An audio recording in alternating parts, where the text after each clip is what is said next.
Evelyne, Oui. bienvenue. Merci. Bonjour. Bonjour. Écoute, en tout cas, merci d'être là. Je vais commencer par déjà te laisser te présenter, déjà tout simplement, et puis après on rentrera dans le vif du sujet. D'accord. Alors déjà, merci Princia de m'accueillir aujourd'hui et de me donner l'opportunité de parler de mes livres et de moi-même en tant qu'auteur. Alors, c'est pas évident de se présenter. Je dirais que je suis née au Cameroun. J'ai commencé par là et je me suis lancée dans l'écriture professionnelle il y a 3 ans. Avant ça, j'avais des manuscrits dans mon tiroir. Et j'avais des manuscrits dans mon tiroir. Je crois qu'on en a tous des manuscrits dans nos tiroirs. Tout à fait. Et il y a eu un déclic quand je faisais mes études. Ma prof de littérature m'a encouragée à écrire et à me faire publier. Donc tout est parti de là. Tu étais prof de littérature? Oui. Bravo. Oui. Elle a cru en exactement. toi, ouais. Un peu plus que moi même d'ailleurs. Donc voilà, aujourd'hui j'ai 3 livres. À part ça, je suis formatrice ingénieure pédagogique. Donc je m'occupe de monter des formations, d'en donner. Je peux même faire du coaching aussi. Du coaching? Oui. Ah, bon, on va y revenir. Ça va être intéressant, on va y revenir. Donc voilà. Super. Oui. Je ne sais pas s'il y a autre chose que tu veux savoir. Non, c'est toi, c'est ta présentation. Donc moi, je peux pas rajouter d'autres choses pour toi. Oui, donc on va revenir un peu sur ton parcours. Donc tu disais c'était ta prof de français qui t'a un peu... Français, hein? Alors, en fait, c'était un cours d'écriture créative. D'accord. Et j'ai eu la chance d'avoir pour prof Dominique Barberis, qui est une autrice primée, multi-primée même. Génial. Ça va, il y en a qui... Donc voilà, c'était un cours que j'avais en option quand j'étais à la Sorbonne. Ça date quand même. Donc voilà, j'ai eu la chance de la rencontrer. Bah, génial. Et du coup, d'où c'est parti, on va revenir un peu à Evelyne quand elle était petite, d'où c'est parti cette envie d'écrire? Est-ce que tu disais que tu avais des manuscrits dans tes tiroirs, mais est-ce que c'était quelque chose d'exutoire? Est-ce que tu aimais juste écrire? Enfin, raconte-nous un peu le lien que tu avais avec l'écriture. Alors, il faut dire que j'ai beaucoup d'imagination. J'ai toujours eu plein d'imagination dans ma tête. Je me transportais dans des mondes multidimensionnels. Exactement. Donc, je m'imaginais en princesse, en chanteuse, en danseuse. Et j'imaginais des monstres et tout. Et donc, c'est parti de là. Et j'ai commencé à raconter des contes aussi autour de moi. Et j'ai aussi eu la chance d'être dans une famille où on lit beaucoup. Donc, on avait une très grande bibliothèque. Ce qui fait que j'ai appris très vite à lire parce que je voyais mes grands frères lire. Donc, mais tu me fais penser à ma fille, tu vois, en ce moment, son truc, c'est apprendre à lire, quoi. Avant tout, enfin, parce que je sens que c'est une vraie frustration, tu vois, quand elle voit des trucs, maintenant, elle arrive à poser les mots, ils n'ont plus qu'à faire la liaison. Tout à fait. Ah ouais, c'est, tu vois, d'ailleurs, ton livre en était la preuve. Je leur ai lu l'histoire, et puis en fait, comme je pouvais pas tout leur raconter, du coup, elle m'a dit, maman, laisse-le-moi. Et elle s'est rendue compte que là, c'était des pavés. Mince, elle regarde l'histoire et puis mais bon, non, mais je crois que ça viendra. Elle a 4 ans, hein, 4 ans. Il y en a qui commencent à lire justement. Elle, c'est le début. Et on va revenir un peu du coup petit à petit sur cette, on va dire, cette lumière, on va dire cette mise en lumière. Hein, à partir du moment où tu publies, qu'est-ce qui s'est passé? Est-ce qu'il y a eu une Evelyne avant, une Evelyne après?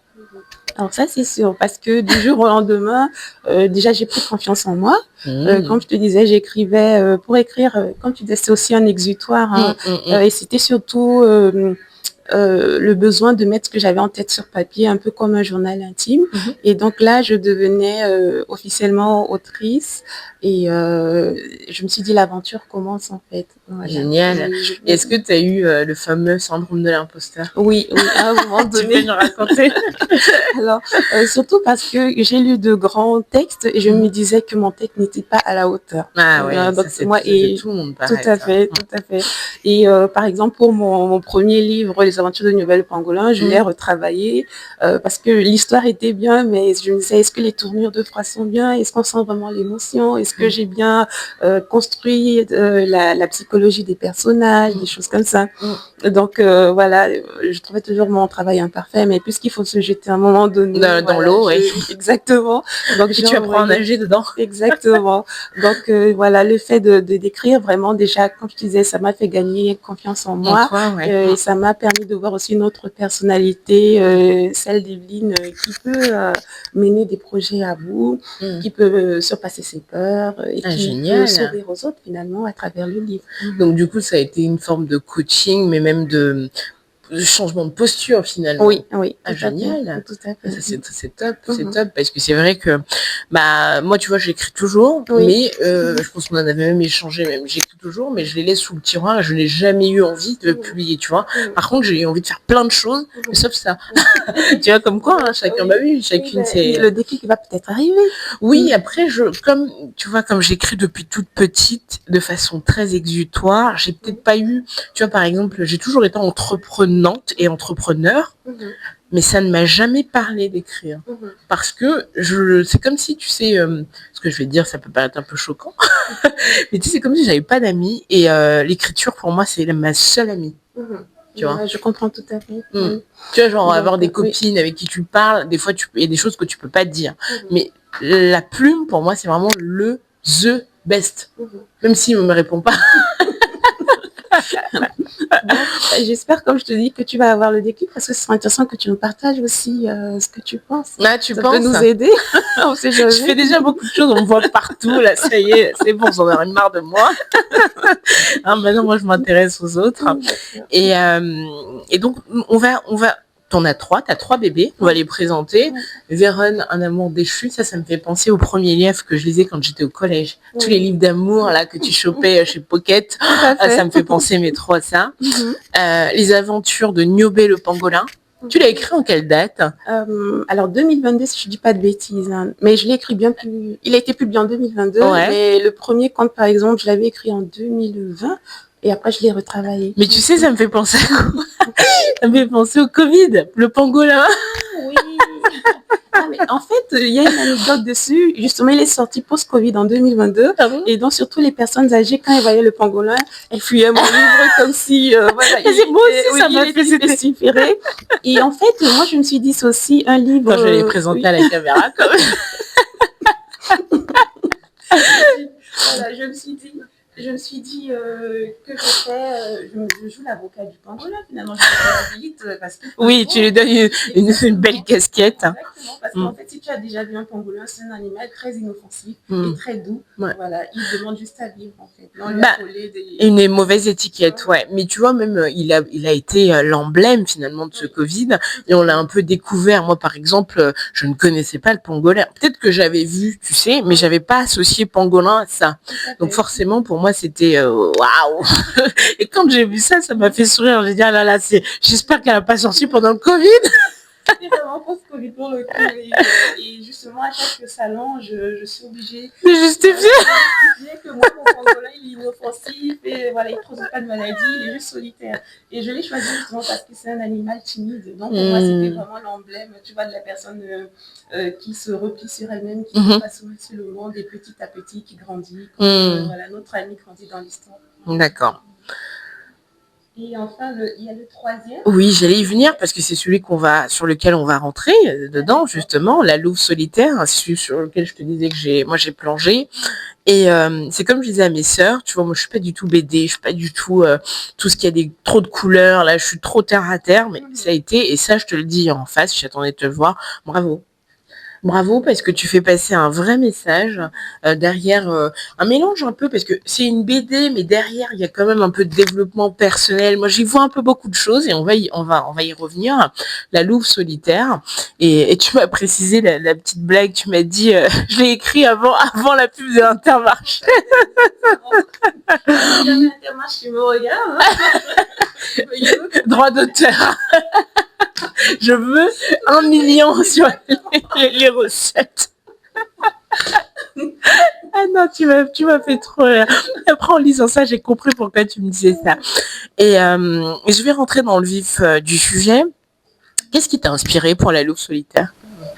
Alors, La Louve solitaire, vraiment, c'était une inspiration, comment je veux dire, spontanée. Donc, il n'y avait vraiment rien qui m'inspirait. J'étais là un jour, je cherchais même pas d'histoire ni de livre pour un livre à écrire. Et là, j'ai eu l'idée d'écrire sur une louve végétarienne. En fait, pour moi, c'était le contraste à la base entre le fait que ce soit une louve qui est normalement carnivore. Et que là, elle sort du lot. Oui, exactement. Et le paradoxe qu'elle soit végétarienne. Et à partir de cette idée, j'ai tissé toute l'histoire. D'accord. Voilà, ça a commencé à grandir. Bah, moi, ce que je trouve fort, au-delà même là, on va fermer un peu le livre, on va rentrer un peu dans le cœur de la société. Ce que je trouve fort, c'est qu'il y a un vrai message. Je sais pas si c'était volontaire ou pas, mais moi, j'y vois un message de tolérance déjà. J'y vois un message aussi qui est complètement dans l'air du temps, où aujourd'hui, en fait, t'as toutes les différentes phases, les genres, les machins, les fins sexes, tout. Aujourd'hui, chacun cherche à appartenir à, on va entre guillemets, à soi. Entre guillemets. Ça veut dire que je ne veux pas ressembler à quelqu'un d'autre, je veux être moi et pouvoir l'assumer. Et justement, ma première question, quand tu l'as écrit, est-ce que justement ça faisait écho avec ce qui se passe dans la société? Est-ce que tu as voulu justement faire passer un message et lequel? Alors, oui, mais quand je te dis, c'était pas mon idée première. Là, j'ai suivi mon inspiration, mais il s'avère que ça matchait avec l'actualité aussi, peut-être avec une histoire personnelle. J'ai voulu aussi écrire sur les différences pour que les personnes s'acceptent d'abord telles qu'elles sont. Et aussi que la société soit plus ouverte. Et quand je dis les personnes, c'est surtout parce que ça s'adresse d'abord à un public jeune. Je veux que ça commence très tôt, le fait de l'acceptation de soi. Voilà. Donc c'était dans cette optique, mais finalement, tout le monde qui a lu mon livre s'est senti touché d'une manière. Ah bah oui, mais c'est pour ça que moi j'ai dit à mes sœurs, en fait, elle est assez brillante parce que bon, on pourrait croire que c'est un livre pour enfants, mais en fait le message il est aussi tout à fait pour nous en fait. Tu vois, et en plus vu que c'est écrit de façon romancée, de façon très illustrée, bah du coup en fait c'est encore plus parlant, c'est très pédagogue en fait. Je me dis mais c'est bravo quoi, franchement ça je te tire mon chapeau, vraiment parce que je me suis dit bah aujourd'hui, même pour les enfants, par exemple, les enfants, tu sais, quand commencent à se poser des questions, pourquoi je suis noire, pourquoi je suis tanani, pourquoi tanana et tanana, je trouve que, paf, dis ça, tu vas comprendre la vie. Merci, ça peut être servir d'outil pédagogique. J'espère avoir atteint mon but. Et autre chose que je voulais te dire aussi, si tu as bien regardé les dessins, j'ai eu la chance de rencontrer Lucie Tranchant, qui est une illustratrice en salon, et je lui ai demandé si elle était intéressée par mon histoire, si elle pouvait illustrer. Donc je lui ai envoyé le manuscrit. Voilà, elle a été intéressée et elle a eu de très beaux dessins à la gouache. Ah. J'ai pas fait gaffe, hein. Non, j'ai pas fait. Bah, après, c'est vrai que comme c'est, du coup, c'est sous papier, on se rend pas compte. Mais maintenant que je regarde de près, effectivement, ouais, on voit que c'est, ouais. Et tu vois que les dessins viennent adoucir une certaine réalité parce qu'on est dans un monde de loups quand même. Ouais, c'est vrai. Parfois, il y a des passages où on montre vraiment la réalité des loups patrouillés. Mais je trouve que ces dessins, ça adoucit, ça amène vraiment l'histoire dans ce que je voulais de rêverie, de douceur, de tendresse malgré la dureté de la vie. Voilà. Et justement, moi, c'est ce message-là qui me touche et je trouve que de jour en jour, on n'a pas assez cette douceur, comme tu dis, cet amour pour l'autre. Et exactement.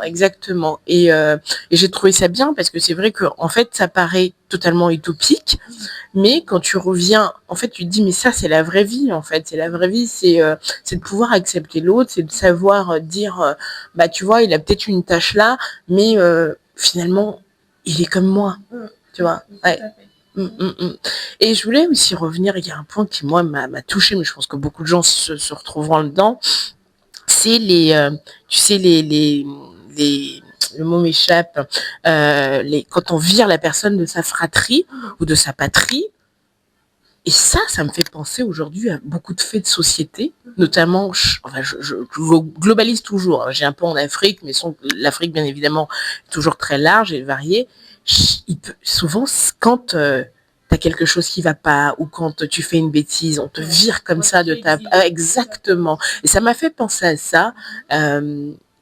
et je me suis dit, c'est fort quand même.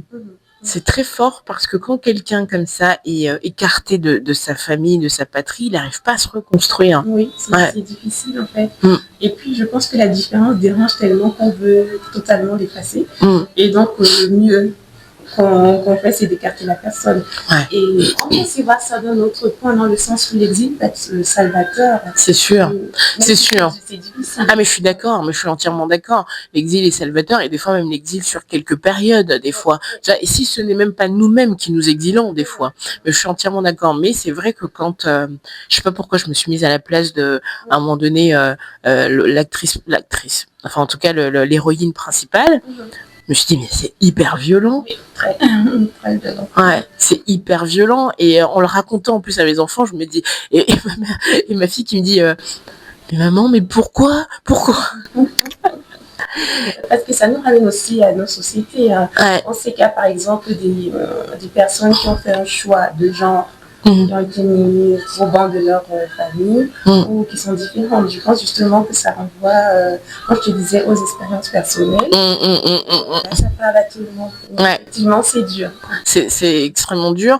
Mais du coup, quel est le retour que tu as eu par rapport à ça, par rapport à ces messages, on va dire, subliminaux que tu as mis dedans? Quels sont les premiers retours, les retours que tu as eus? Alors, déjà, que le monde des loups est vraiment dur. Mais c'est une métaphore. C'est notre monde. Et le complot, parce que quand tu regardes même, par exemple, le petit chaperon qui joue toujours la mauvaise place. C'est ça. Voilà. Pour une fois, notre loup qui est gentil. Et encore dans une mauvaise posture. Donc voilà, j'ai dû expliquer que c'était un monde de loups et que c'est aussi bien de confronter ce monde-là avec nos enfants, parce que c'est un monde d'animaux dans mon livre, mais dans la vraie vie, il y a aussi des loups. Ah bah oui. Oui. Et oui. Le secteur où on se trouve. Ah bah oui, voilà. Complètement. Que ce soit à l'école, dans le milieu professionnel. Complètement. Il y a des loups. Et donc, ça leur donne aussi des armes, tu vois, pour, comment je vais dire, affronter la vie, s'adapter, survivre. Autre chose aussi, le personnage du loup, de la loup, pardon, on m'a dit qu'elle était féministe. Et je t'avoue que je n'avais pas vu ce trait quand j'écrivais. Ah, moi non plus. Parce qu'en fait, mine de rien, quand tu vas voir qu'elle va parcourir la forêt, je ne vais pas rentrer. Oui, mais c'est surtout la moralité, où tu vas venir. Elle, toute seule, elle va affronter le froid, la faim, mais elle arrive quand même à survivre, à se battre contre la fatigue. Et finalement, arriver dans un lieu qu'elle croit idyllique jusqu'à ce qu'il y ait encore d'autres événements négatifs qui surviennent, mais elle réussit quand même à survivre. Et moi, je pense et à se reconstruire par la suite. Et là, je pense que on peut dire qu'elle est féministe. Mais quand je te dis j'écrivais, j'avais pas la Bah, moi, tu vois, personnellement, j'y vois même pas du féminisme, j'y vois juste, en fait, une espèce de résilience, que ce soit homme, femme. En fait, t'as un parcours de vie qui t'est imposé. En fait, t'as deux choix. Soit tu l'affrontes et tu y vas en courant comme elle l'a fait, soit, en fait, à un moment donné, bah, tu te résignes. Après, c'est pas un jugement, c'est aussi difficile, mais tu t'assois, voilà, tu vois. Et effectivement, moi, ce que j'ai vraiment aimé aussi, c'est le fait que, bah, à un moment donné, il y a, en fait, et en fait, elle a fini par retrouver les valeurs familiales enfin après ça c'est mon petit point de vue et je trouve ça vachement beau d'avoir une petite note comme ça, c'est qu'en fait quelque part ça nous montre aussi que on fuit quelque chose entre guillemets. Bon là elle fuit pas, elle s'est fait machin, mais au final ce qui nous rattrape et là où on se sent réellement à notre place, c'est aussi la famille, parce qu'on finit par la recréer finalement. C'est aussi ça l'idée que j'ai voulu transmettre, mais pas n'importe quelle famille cependant. Moi je me dis, si tu as une famille toxique et t'empêche d'évoluer, voilà, c'est mon point de vue, faut peut-être partir pour te reconstruire, pour faire le deuil de cette famille. Je suis d'accord. Et revenir, voir si tu peux rebâtir des ponts. Et voilà, si c'est le cas, tant mieux. Sinon, tu as ta réponse définitive. C'est sûr. Non, mais je suis entièrement d'accord. Mais en fait, ce que je disais par famille, c'est vraiment la notion en elle-même. Tu vois, effectivement, c'est pas forcément le papa, le maman, mais finalement, elle se recrée un cocon familial. Et c'est ça, c'est cette notion où, en fait, tu sais, c'est un peu dans les premiers, quand tu lis des livres sociologiques, c'est que, bah, on est toujours rattaché, on a besoin d'attachement. C'est notre lien le plus puissant, en fait, l'attachement à l'humain, à nos pères, finalement. Et ça, je trouvais ça vraiment fort. C'est pour ça que je te dis, moi, je l'ai lu dans le train, et puis je l'ai encore relu. Bon, il est petit, donc du coup, tu peux le relire même 2 fois. Je me suis dit, ouais, bravo. Et justement, une question un peu plus large. À ton avis, comment on peut essayer d'inculquer ça à nos enfants? Quand je dis nos enfants, c'est pas forcément les miens, mais ceux qui arrivent, la génération. Comment on peut essayer? Quelles sont les billes, les armes, à ton avis, même si on n'est pas experte, quel, à ton avis, comment on peut donner cette espèce d'amour, d'utopie, d'empathie, de tolérance de l'autre? Déjà, en prêchant par l'exemple, Exact. Que les enfants copient tout ce que les adultes voient, et après, essayer de les amener vers les autres. Je veux dire, là, pour les enfants, par exemple, j'aime au parc, et essayer de jouer avec des enfants, quelle que soit leur couleur, leur origine, ou qui sont handicapés. Qu'est-ce que je peux créer? Des petits ateliers, par exemple. Et même revoir la pédagogie qu'on a à l'école, un peu comme en Suède. Je pense que c'est en Suède ou en Norvège, on apprend l'empathie aux enfants. C'est dans le programme. Donc, on peut déjà commencer par là aussi. Mais de manière générale, ça commence à la maison, par une éducation positive, sur la positivité, sur les valeurs fondamentales. Ouais, je suis d'accord. Comme je dis, on n'a pas assez, même au collège, au lycée, il faut toujours faire des ateliers, des sessions de sensibilisation. Des piqûres de rappel, même pour nous, adultes. Exactement. Tu vois, moi, quand j'ai lu ça, je me suis dit, en fait, tu vois, moi qui ai quelques petites idées, enfin, des idées, je dirais pas idées arrêtées, des idées en construction, notamment sur les phénomènes de trans, tu vois. Mon esprit est encore en cours de construction et d'acceptation sur certains phénomènes. Et du coup, en lisant ça, tu vois, ça m'a ramené aussi à moi. À me dire, tu vois, il y a certaines choses, bon, va falloir peut-être accepter, on n'a peut-être pas le choix, tu vois, ou peut-être que la personne s'est vraiment sentie différente et que, en fait, ma position, si je lui apporte pas un peu d'amour, au sens large du terme, je vais un peu le bannir, quoi, tu vois. Ouais, ça m'a, tu vois, même moi-même, ça m'a permis de me remettre vraiment en question, et c'est ce que j'adore avec les livres, tu vois, c'est vraiment un vrai moment de conversation. Et une question, du coup, parmi les 3, même si je les ai pas lus, quel est pour toi le livre qui t'a demandé, on va dire, comment dire ça, matière à écrire, ce qui t'a vraiment demandé du travail, tant sur toi, tant sur dans le travail de recherche, et lequel tu es le plus fier, et ton livre préféré, du coup. Alors, le livre qui m'a vraiment demandé beaucoup de travail, tant psychologique que physique, c'est vraiment La loupe solitaire. Parce qu'à un moment donné, j'ai eu le syndrome de la page blanche. Oui, donc rien ne sortait. J'avais toute l'histoire dans ma tête, mais j'ouvrais mon ordinateur et il n'y avait aucune phrase qui sortait. Non. Oui. Ça, c'est fou, ça. J'avais vraiment l'intrigue, mais je ne savais pas comment la mener. Et ce que j'avais écrit en amont ne me satisfaisait pas. Voilà. Grand moment de souffrance. Exactement, mais c'est vraiment une vraie souffrance et je pense même qu'on devait faire des coachings dessus.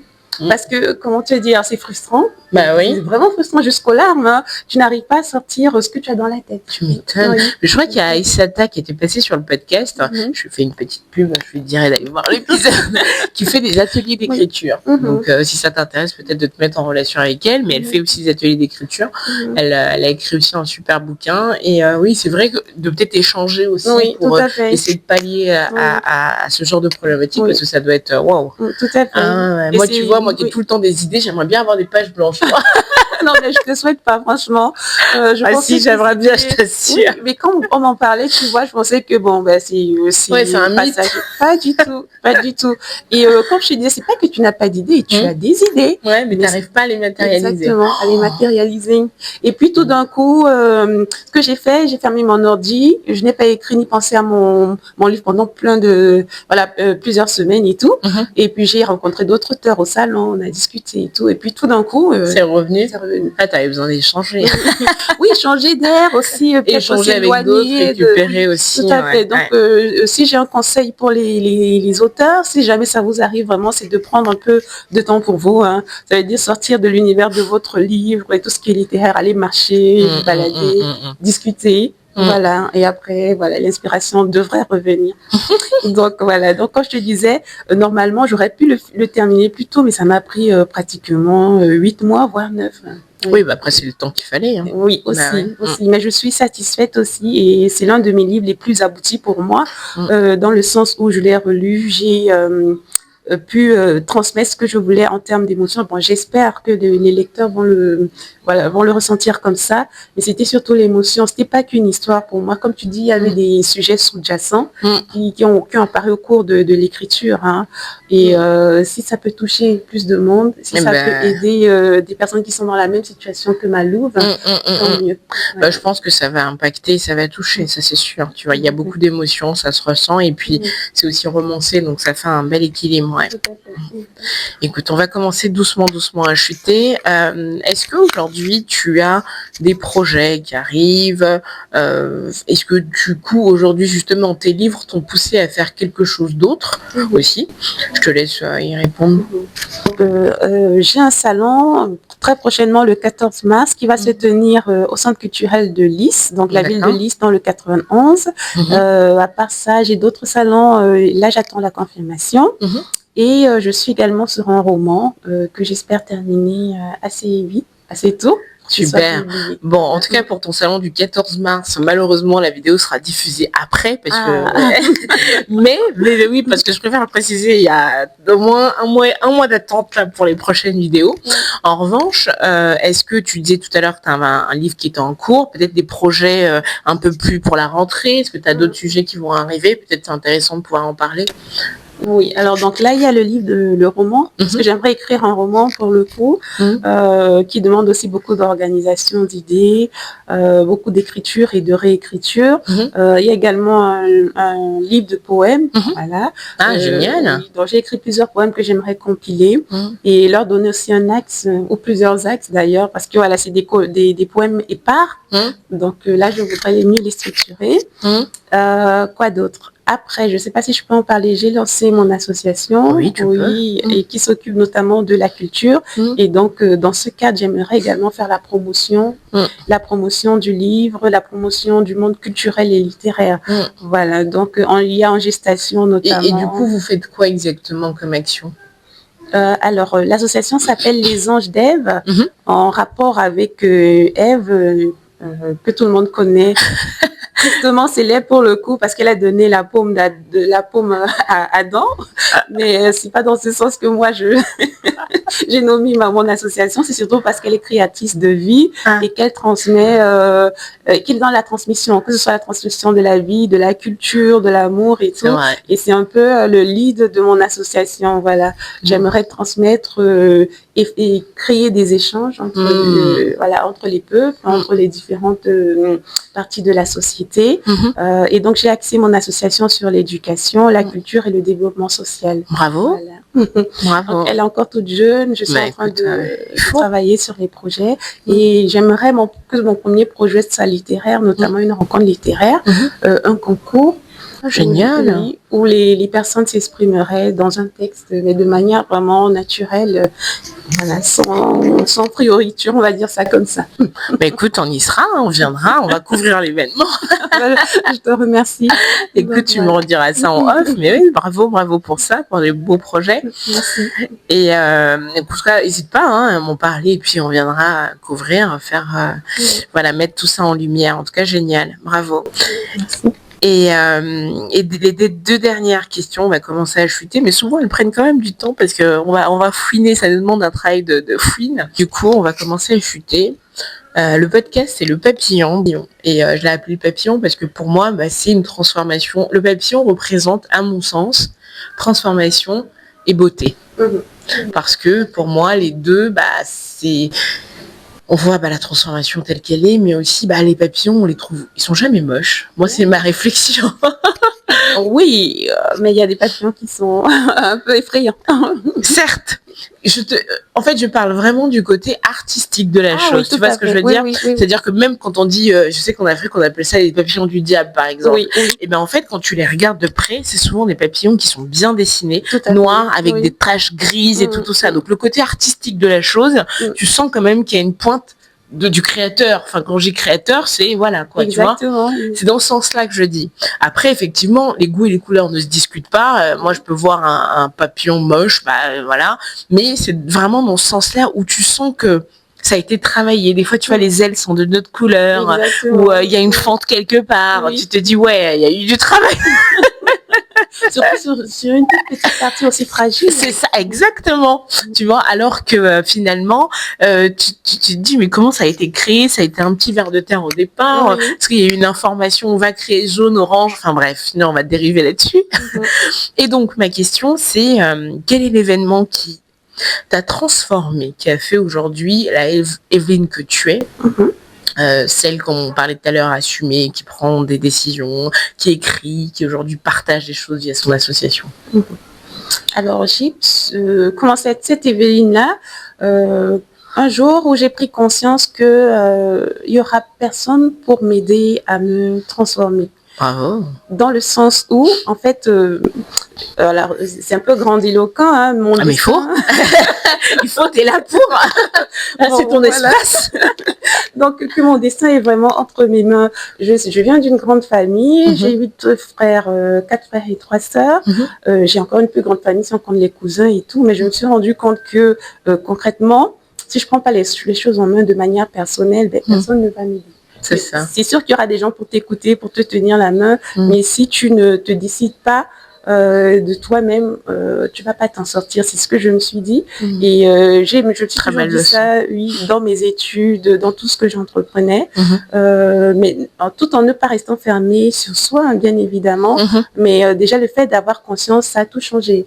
Parce qu'il faut dire que quand j'étais petite, j'étais plus réservée et je n'osais pas.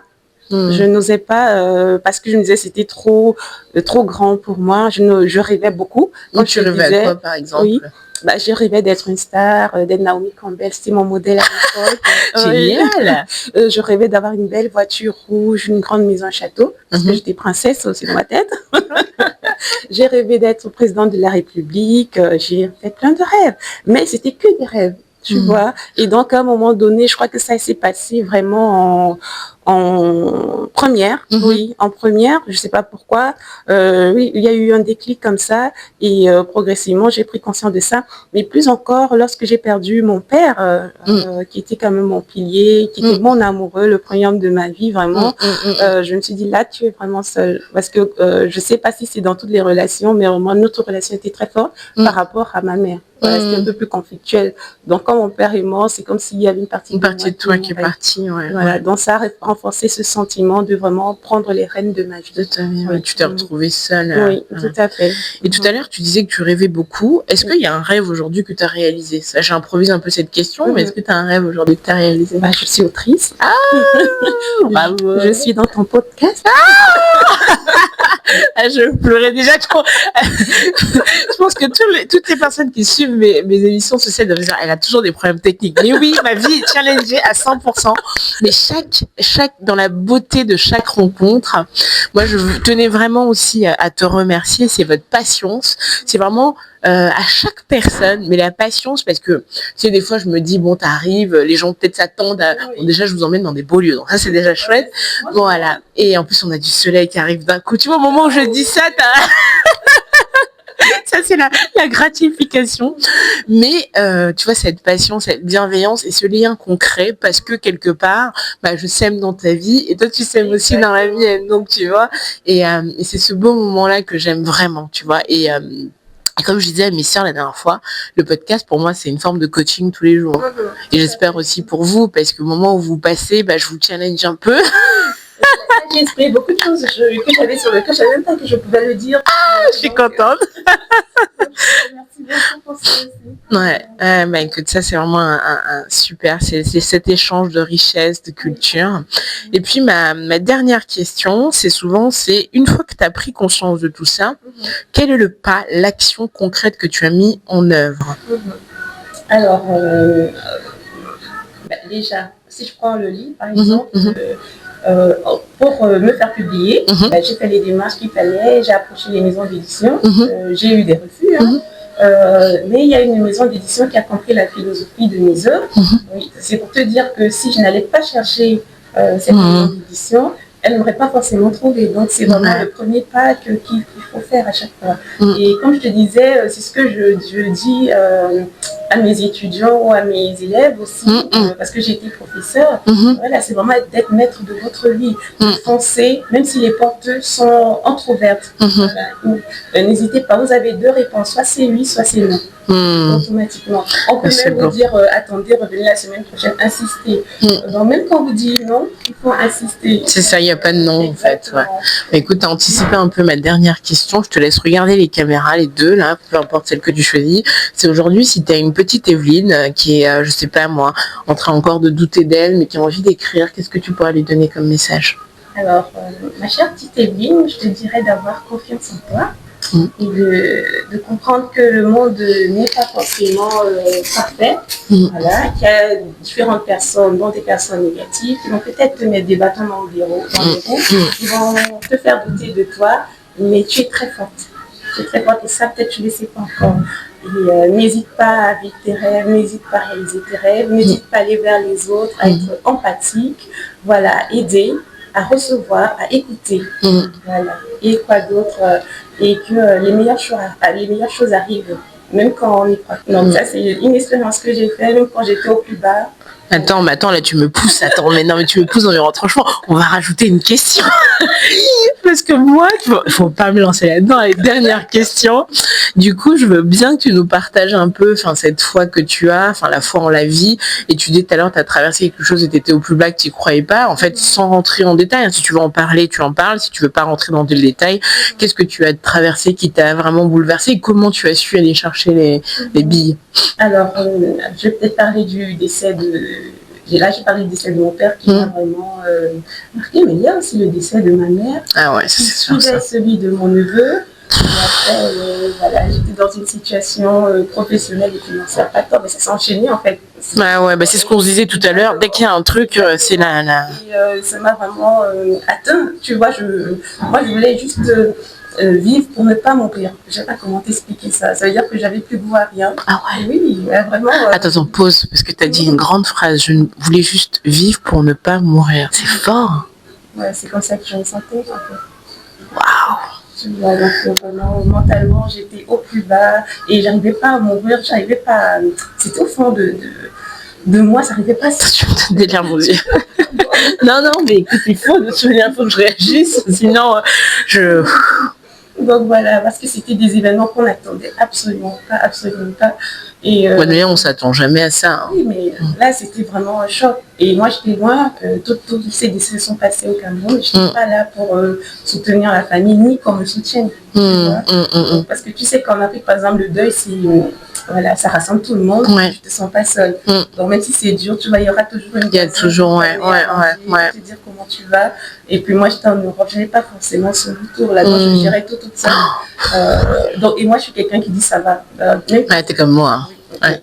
Et puis moi je souris aussi, alors que dans le fond... Je n'étais pas consciente de cette dépression-là, j'étais tout le temps souriante, je disais tout le temps ça va, mais ça n'allait vraiment pas. Et quel a été le truc qui t'a remonté, qui t'a relevé? Alors c'est ma foi en Dieu, parce que j'ai commencé à prier, à mettre des prières à la maison. Je suis sortie aussi du jour au lendemain, j'ai commencé à faire plein de musées, à rencontrer des gens et j'ai rencontré plein de gens sympathiques qui m'ont parlé de rien sauf de ce problème, mais tu vois ça m'a ça t'a aidé. Oui. Et donc petit à petit voilà, j'ai pu remonter la pente. Écoute, merci pour ce partage, c'était très intime, mais tu vois, si ça peut aider quelqu'un, si ça peut en tout cas faire naître aussi des graines d'auteur, parce que des fois c'est ça, écrire son histoire, c'est prendre le pouvoir un peu de sa vie aussi. Merci Evelyne. Je t'en prie, merci à toi. Oh là là. C'était un beau moment, merci.